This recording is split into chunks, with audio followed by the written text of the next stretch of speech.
The ship is about to set sail. We need to board it. We're all here in order to board it.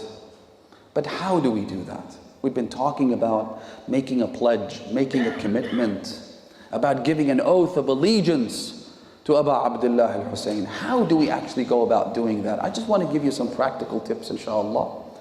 And then we will move on to the epitome of tragedy. Number one, vocalize it. Speak it, say it, verbalize the statement. In the ziyarat of Imam al-Hussain, the ones that have been reported in our authentic collections such as Kamil al-Ziyarat by Ibn Quluway, there are multiple visitations where we say the following: Labbayka da'i Allah. I am at your beck and call. O caller on behalf of God, Labbayk. I am here, I am ready, I want to join you. لبيك داعي الله إن كان لم يجبك بدني حين استغاثتك. Listen to these words carefully. If my body wasn't there physically so that I would respond to you when you called out for help. ولساني حين استنصارك. And my tongue couldn't speak out and say, I am here at your service, Ya Aba Abdullah. If that is the case, فَقَدْ أَجَابَكَ قَلْبِي وَسَمْعِي وَبَصَرِي. Then I am responding to you with my heart, I'm responding to you with my ears, I'm responding to you with my tongue. With my eyes, excuse me. In some versions of the ziyarah, it elaborates even further. It mentions the hands, it mentions the feet, it mentions every organ in the body, all the senses. What are we saying here? What's this about? What I'm saying is, Ya Aba Abdullah, I wish I were there.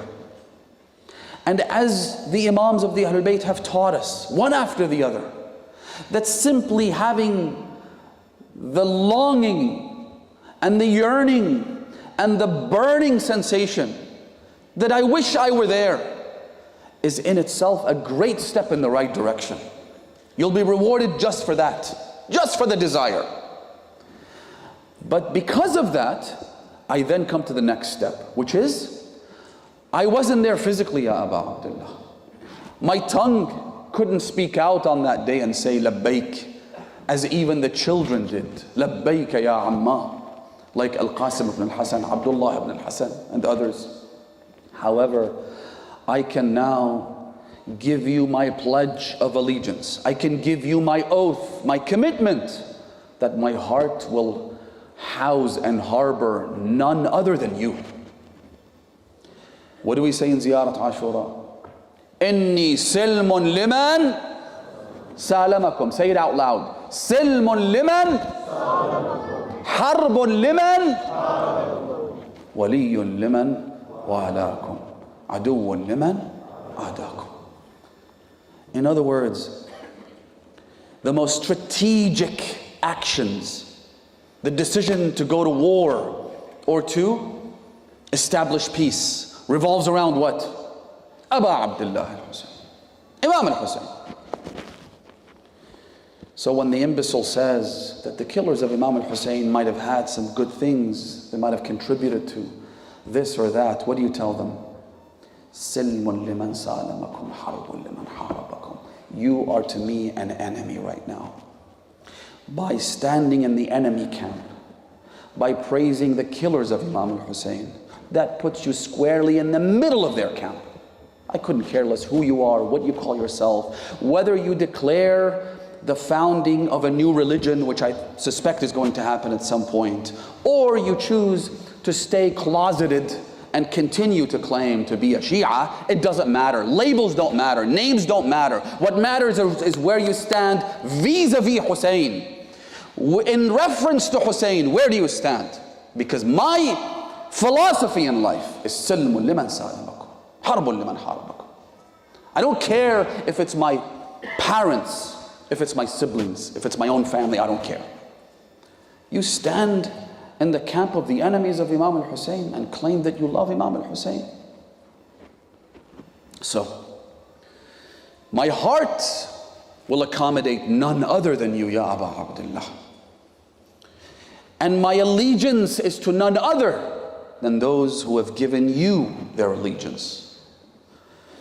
And that also works the other way, which means that if there's someone that I don't like, someone that I have a personal problem with, someone that I have a vendetta against, but if that person is a wali of Imam al-Hussain, truly, genuinely, if you were to sit down and think, my beef with this person, my problem with this person, is it personal?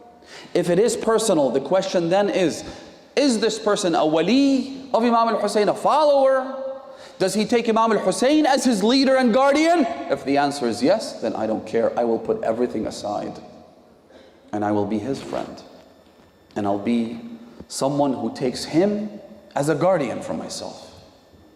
وَلِيٌّ لِمَنْ وَالَاكُمْ عَدُوٌّ لِمَنْ عَادَاكُمْ. It works both ways, which is why the love of Imam al-Hussain, the allegiance to Imam al-Hussain is the greatest unifying element in all of history.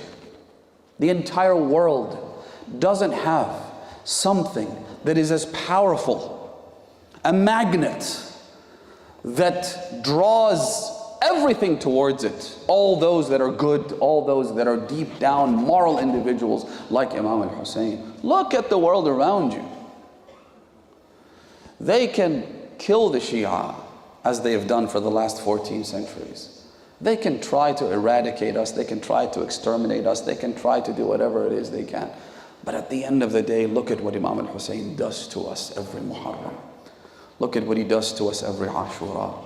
How he brings us all together, people from different walks of life, different backgrounds. Imam al-Hussain himself says in Dua Arafah, and he's describing the mawqif in Arafat to those in Hajj. He says, Ilahi, O Allah, alat laka al-aswatu bi sunuf al-lughat. He says, oh God, look at how all these voices have been raised for you in multiple languages. And I've always remembered when I read that segment in Dua Arafah, I've always been reminded of the fact that the lovers of Imam al-Hussain are exactly the same.